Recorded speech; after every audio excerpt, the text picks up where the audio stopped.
स्वागत है आपका आपके अपने YouTube channel attractive English with Shailendra Kumar में। आज का जो हमारा टॉपिक है वो यूज ऑफ इट है। आज हम इट के प्रयोग के बारे में पढ़ेंगे।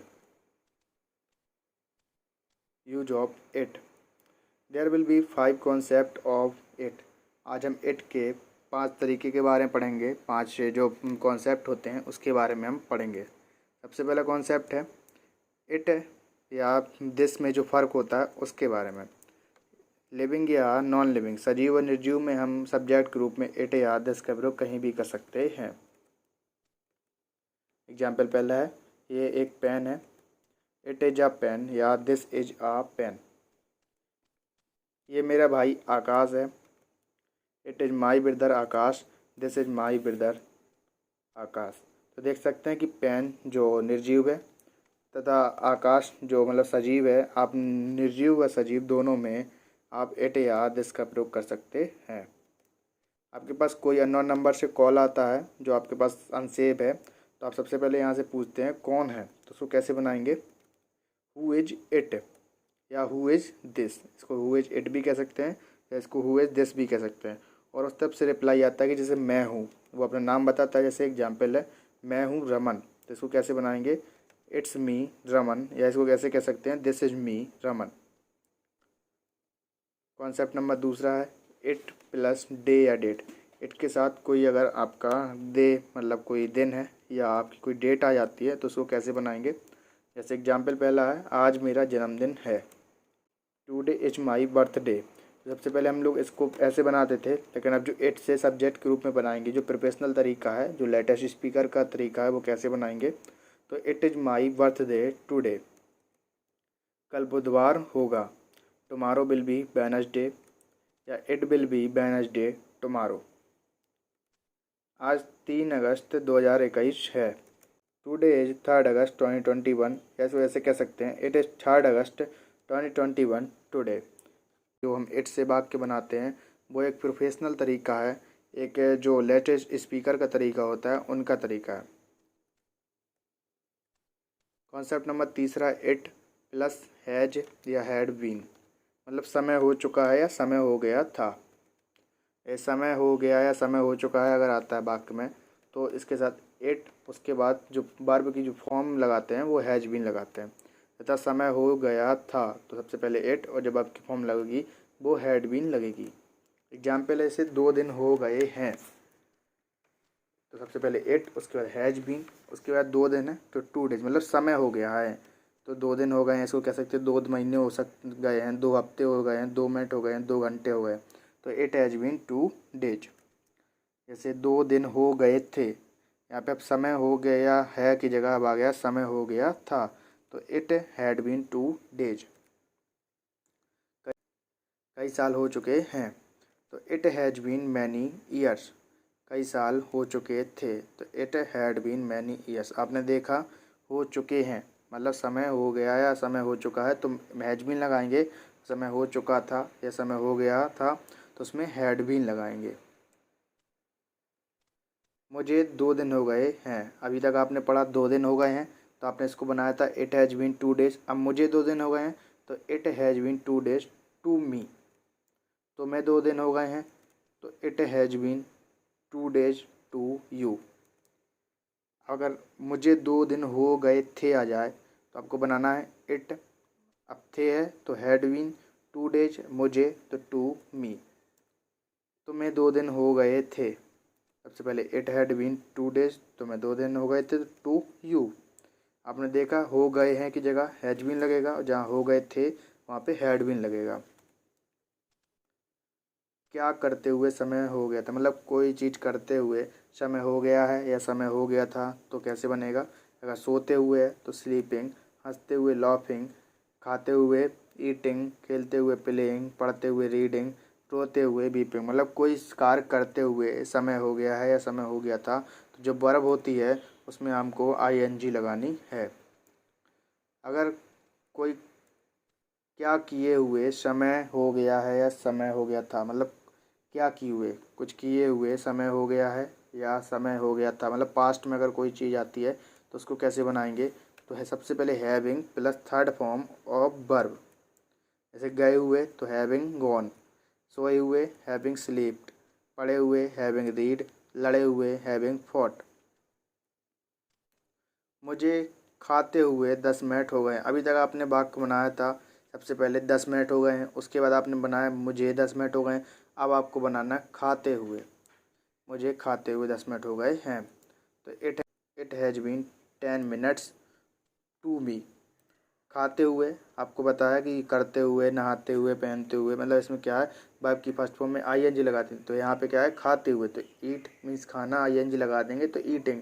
It has been 10 minutes to me eating. मुझे खाए हुए 10 मिनट हो गए हैं, मतलब अब ये पास्ट में है, वो क्या कर चुका है, खा चुका है। तो मुझे खाए हुए 10 मिनट हो गए हैं, तो it has been 10 minute to मी।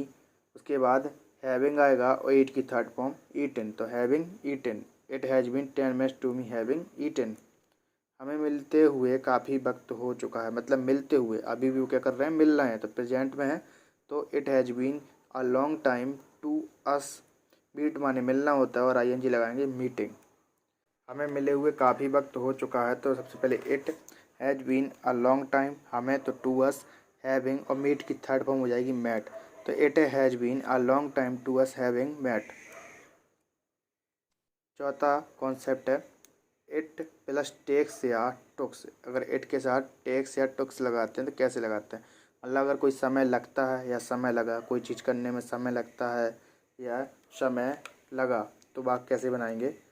समय अगर लगता है तो इट के साथ टेक्स का यूज करेंगे अगर प्रेजेंट टेंस है।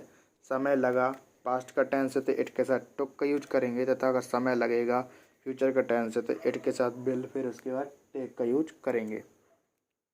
एग्जाम्पल है 5 मिनट लगते हैं, तो क्या है, समय लगता है। तो इट टेक्स कितने मिनट, 5 मिनट, तो 5 minute. It takes 5 minute, 5 minute लगे।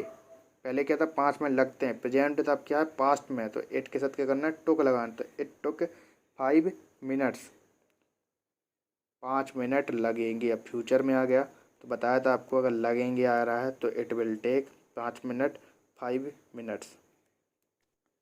मुझे 5 मिनट लगते हैं, अभी तक आपने पढ़ा 5 मिनट लगते हैं, अब कैसे लगते हैं, मुझे, तो इट टेक्स 5 मिनट्स, मुझे है तो टू मी, या इसको कह सकते हैं इट टेक्स मी 5 मिनट। ये भी बड़ा इंटरेस्टेड है, आप दो तरीके से इसको बना सकते हैं कि it takes 5 minute to me या it takes me 5 minutes. Example दूसरा, मुझे 5 मिनट लगे, तो it took 5 minutes to me, या इसको कह सकते हैं इट टुक मी 5 मिनट्स। मुझे 5 मिनट लगेंगे, तो इट विल टेक 5 मिनट, मुझे है तो टू मी, या इसको ऐसे बना सकते हैं it will take me 5 minutes. अब अभी आपने सबसे पहले पढ़ा था 5 मिनट लगते हैं, अब आपने पढ़ा मुझे 5 मिनट लगते हैं, अब मुझे नहाने में 5 मिनट लगते हैं। तो सबसे पहले हमें क्या बनाना है, 5 मिनट लगते हैं, तो इट टेक्स मी 5 मिनट, मुझे 5 मिनट लगते हैं नहाने में, तो टू बाथ, मुझे नहाने में 5 मिनट लगे। इट टुक मी 5 मिनट, मुझे 5 मिनट लगे क्या करने में, नहाने में, तो टू बाथ, मुझे नहाने में 5 मिनट लगेंगे, तो it will take me 5 minutes to bath. 5वें नंबर का कॉन्सेप्ट है इट के साथ रैन या हेल का यूज। बारिश होना रैन मीन्स होता है, और जो हेल होता है, हेल मीन्स क्या होता है, ओले पड़ना। जो रैन होता है उसकी फर्स्ट फॉर्म रेन होती है, सेकंड फॉर्म रैंड होती है और थर्ड फॉर्म भी रैंड होती है, तथा हेल की first form hello, second form held तथा थर्ड फॉर्म हेल्ड होती है। एग्जाम्पल है आज बारिश हो रही है, सबसे पहले देखेंगे ये कौन सा टेंस है, हो रही है, तो ये प्रेजेंट का कंटिन्यूअस टेंस है, और इसमें जो इट का यूज होगा वो सब्जेक्ट के रूप में हम लोग करेंगे। सबसे पहले इट लगाएंगे, और प्रेजेंट कंटिन्यूअस टेंस में सहायक क्रिया होती है इज, तो इट इज, रैन मीन्स वर्षा होती है, आईएनजी लगाएंगे, रैनिंग, आज हो रही है तो today, it is raining today. आज बारिश होगी, होगी जिस वाक्य के अंत में गागी मिल जाए तो फ्यूचर इंडेफिनिट टेंस होता है, तो सबसे पहले क्या करेंगे, इट लगाएंगे, उसके बाद बिल, रैन मीन्स वर्षा होना, और today, it will rain today. आज ओले पड़ेंगे, तो इट बिल हेल मीन्स ओले पड़ना, today, it bill hello today. Lucknow में ओले पढ़ रहे हैं। तो पढ़ रहे हैं तो कौन सा टेंस है? प्रेजेंट का कॉन्टेक्स्ट टेंस है। इट इज हेलिंग इन लखनऊ। मूसलाधार बारिश हो रही है। अभी आपने पढ़ा था बारिश हो रही है, इट इज रेनिंग। अब मूसलाधार हो रही है तो कैट्स एंड डॉग्स ऑल लगा दें। कैट्स एंड डॉग्स मीन्स होता है मूसलाधार। It is raining cats and dogs. Delhi में बारिश बहुत होती है। ती है कि यूज है, प्रेजेंट इंडेफिनिट टेंस है। तो सबसे पहले इट आएगा, बारिश होना, इट रेन्स ए लॉट, बहुत, in Delhi, it rains a lot in Delhi. Lucknow में बारिश नहीं होती है। अब इसमें प्रेजेंट इंडेफिनिट का नेगेटिव आ गया और नेगेटिव होता है तो डू या डज का प्रयोग करते हैं। इट के साथ डज नॉट लाएगा तो it does not rain means बारिश होना in Lucknow, it does not rain in Lucknow. आज आपने इट के यूज के बारे में पढ़ा और उससे रिलेटेड 5 कॉन्सेप्ट के बारे में पढ़ा। अगर आपको आज की वीडियो अच्छी लगी हो तो वीडियो को लाइक करें, कमेंट करें, शेयर करें और हमारे channel attractive English with Shailendra Kumar को सब्सक्राइब करना ना भूलें। Thank you.